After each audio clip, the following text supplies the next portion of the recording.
Where did Cain get his wife?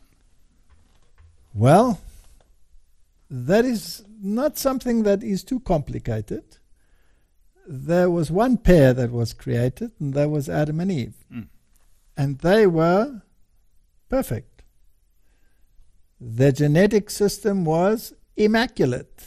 There was no fault in it whatsoever.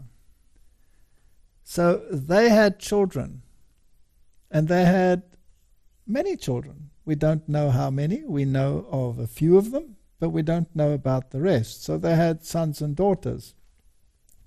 Now they were probably over 900 years old when they died.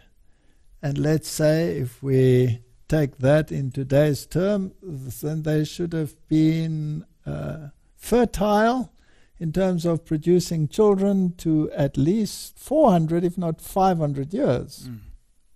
So how many children did Eve have? We don't know. But she had many daughters and many sons. And because there were no genetic aberrations whatsoever, there was no problem if one married his sister. So Cain married his sister. And this was allowed to continue in the early generations. Eventually, because of the fall, genetic aberrations came in, and there were restrictions placed. If you go up to the time of Abraham, Abraham still married his half-sister. Yes.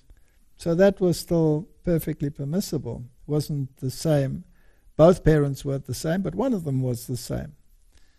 And then as you carry on, eventually the restrictions become greater, and you shouldn't marry within the very close confines of the family